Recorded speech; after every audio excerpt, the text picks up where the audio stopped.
C'est ça le Maharaja, un gosse. Il aime peut-être les vieilles comme toi.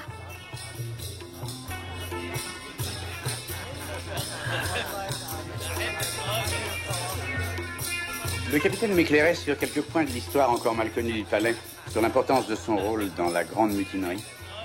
Les Anglais, me semble-t-il, ne veulent pas oublier la grande mutinerie de 1857. En vérité, il existe une foule d'événements bien avant la mutinerie, des événements vieux de 2 siècles datant de l'époque de Clive qui sont plus intéressants. À quels événements faites-vous allusion, Dr. Jones? Si ma mémoire est bonne, Excellence, cette région, enfin cette province, a été le centre de l'activité des étrangleurs Thug. Ah, du serpent. Surprise. Quelle surprise!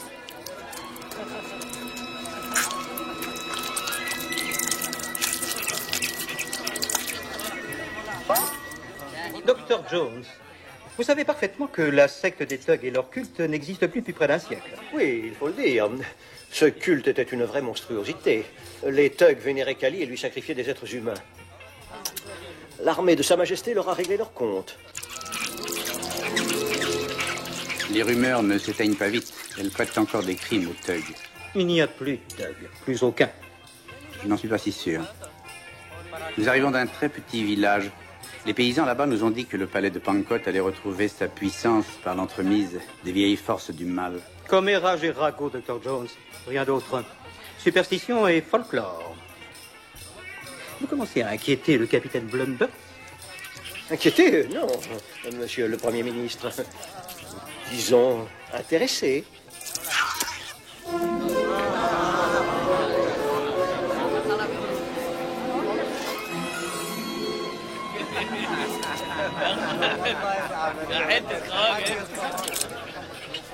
Manger.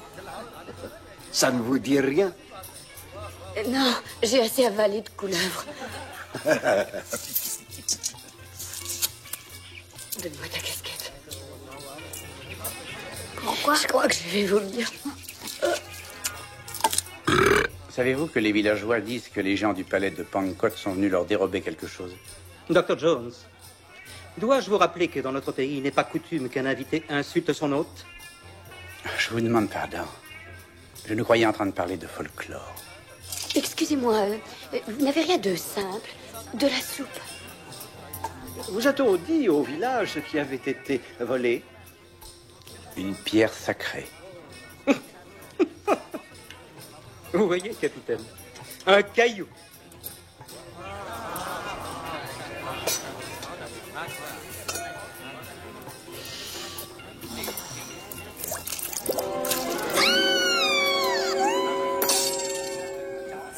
Il semble que quelque chose rattache la pierre de ce village à la légende des pierres sacrées de Sankara. Dr. Jones, nos oreilles aussi ont entendu des rumeurs perfides.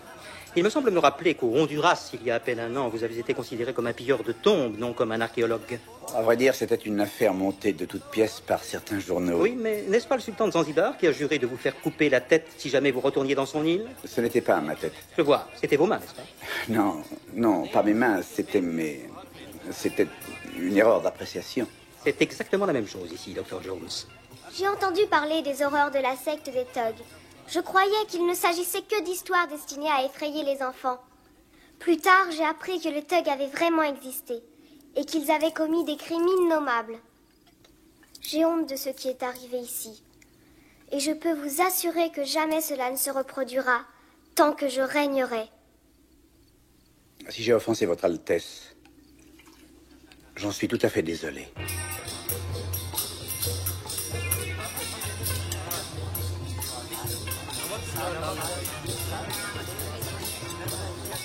Ah, le dessert.